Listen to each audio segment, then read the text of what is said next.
Bapak Ibu Saudaraku sekalian, salam sejahtera dan salam kangen buat seluruh jemaat. Rasanya sudah rindu ingin bertemu dengan jemaat sekalian. Karena 1 bulan lebih kita tidak bersama di gereja, tetapi kita ibadah di rumah kita masing-masing. Namun demikian kita harus tetap semangat, kita harus tetap penuh gairah melakukan kehendak Tuhan. Amin.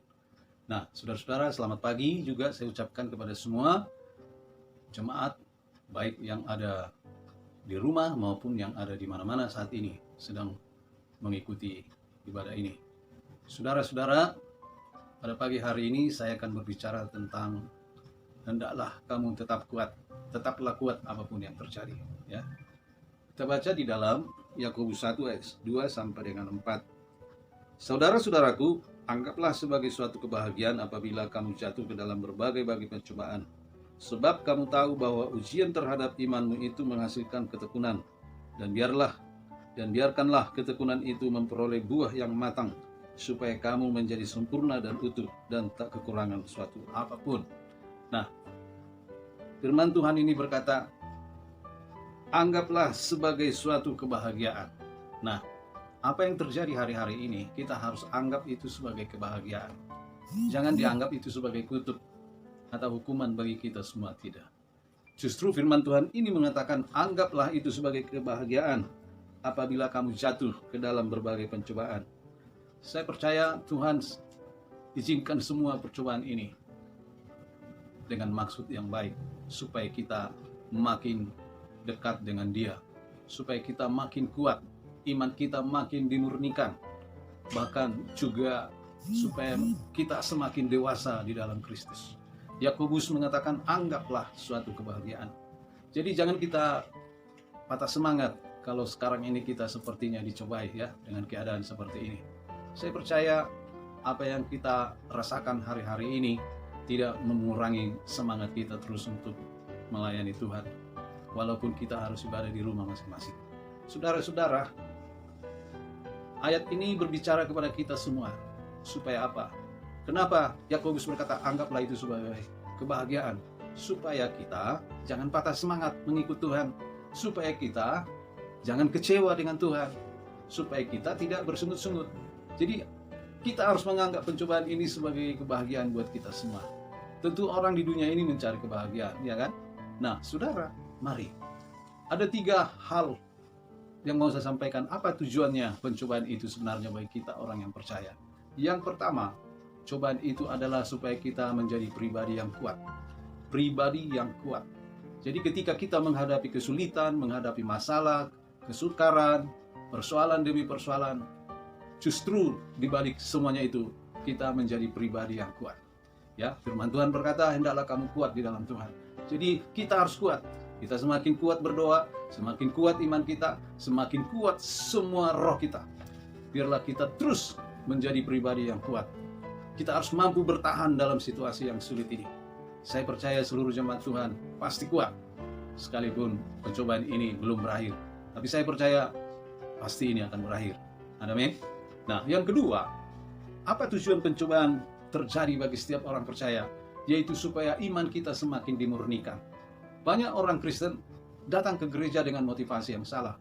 Dia datang ke gereja hanya sekedar untuk mencari berkat. Bagaimana supaya rezekinya lancar, bagaimana supaya dia sehat-sehat. Enggak salah, tetapi sebenarnya yang paling utama, iman kita murni mencari Tuhan karena kita memang mencintai Tuhan, karena memang kita sangat mengasihi Tuhan. Jadi disinilah kelihatan orang yang betul-betul imannya murni. Kalau ada pencobaan, dia tetap setia kepada Tuhan, dia tetap taat kepada firman Tuhan, dia tetap sungguh-sungguh mengasihi Tuhan, dia tetap serius melayani Tuhan. Kehendak Tuhan itu menjadi sesuatu yang paling berharga dalam hidupnya. Makanya saudara-saudara, iman kita semakin dimurnikan dengan pencobaan yang terjadi hari-hari ini. Saya percaya orang yang murni imannya pasti berkenan di mata Tuhan. Tuhan pasti mendengarkan setiap doa kita. Amin. Jadi iman kita semakin dimurnikan, ya, semakin dimurnikan. Seperti emas. Emas itu dimurnikan dengan suhu temperatur api yang sangat luar biasa, sehingga muncullah emas murni. Seperti itulah kita. Anggap ini sebagai suatu perapian yang menguji iman kita. Apakah kita murni sungguh-sungguh mencintai Tuhan? Saya percaya di sini kelihatan Kristen sejati. ketika dia dimasukkan ke dalam perapian, dia semakin sungguh-sungguh mencintai Tuhan. Dia tidak kecewa, dia tidak lari, dia tidak tinggalkan Tuhan. Bahkan dia tidak bersungut-sungut, tetapi dia tetap mengucap syukur kepada Allah. Dan yang ketiga, saudara-saudara, yang terakhir, apa tujuan pencobaan bagi setiap orang yang percaya? Yang ketiga adalah supaya kita makin dewasa di dalam Tuhan. Dewasa artinya sempurna, sempurna seperti Kristus, ya. Ayat yang keempat berkata, dan biarkanlah ketekunan itu memperoleh buah yang matang, supaya kamu menjadi sempurna dan utuh, dan tak kekurangan sesuatu apapun. Ini, jadi kita semakin sempurna seperti Yesus sempurna adanya. Jadi saudara-saudara, mari semakin dewasa di dalam Tuhan. Kedewasaan itu adalah berbicara tentang tanggung jawab. Tentang tanggung jawab, kita semakin dicobai, justru semakin kita memperlihatkan tanggung jawab di mata Tuhan. Apa tanggung jawab kita? Kita mau menyenangkan hati Tuhan. Kita mau menyukakan dan memuaskan hati Tuhan. Jadi biarlah kita menjadi anak Tuhan yang dewasa. Jangan gampang lagi tersinggung. Jangan gampang sakit hati. Jangan sakit hati dengan Tuhan. Jangan sakit hati dengan siapapun. Tetaplah kita mengucap syukur kepada Tuhan. Orang yang sudah dewasa imannya, ya pasti dia kuat di dalam Tuhan. Orang yang dewasa pasti kuat. Cara berpikirnya juga berbeda. Dia pasti lain dengan yang masih kanak-kanak. Yang anak-anak senang dipuji, tapi kalau orang yang sudah dewasa tidak sedemikian. Dia tahu mana yang baik, mana yang benar, mana yang buruk, mana yang salah, mana yang benar. Nah, karena itu saudara-saudara, mari anggaplah suatu kebahagiaan apabila kita jatuh ke dalam berbagai pencobaan. Jangan anggap itu sebagai kutuk. Jangan anggap itu sebagai sesuatu yang mencelakai kita, membinasakan kita. Tapi anggap itu sebagai keuntungan. Anggap itu sebagai kebahagiaan. Nah, saudara-saudara, mari kita tetap semangat melayani Tuhan. Saya percaya seluruh jemaat Tuhan diberkati. Saya percaya semua jemaat Tuhan pasti kuat. Kekuatan kita ada di dalam Tuhan. Biarlah semakin kuat kita semua, semakin dimurnikan iman kita, dan semakin dewasa di dalam Tuhan. Saya percaya kedewasaan ini penting, sebab pengantin pria yaitu Yesus Kristus hanya mau menikah dengan pengantin wanita yang sudah dewasa. Terima kasih, Tuhan memberkati kita semua. Haleluya, haleluya. Amin. Mari kita berdoa. Bapa di dalam sorga, dalam nama Tuhan Yesus Kristus, kami mengucap syukur Tuhan, kalau kami hari-hari ini mengalami pencobaan yang begitu luar biasa. Kami percaya di balik ini semua ada rencana Tuhan yang indah bagi kami, supaya kami semakin kuat menjadi pribadi yang kuat. Iman kami semakin dimurnikan, dan kami menjadi dewasa di dalam Kristus. Terima kasih dan pujilah Engkau. Engkau terus diagungkan, ditinggikan, dipermuliakan. Bapa di dalam surga, berkati seluruh sidang jemaat Tuhan. Berkati usaha pekerjaan mereka. Berkati hidup rumah tangga mereka. Anak-anak semua, orang tua, semua.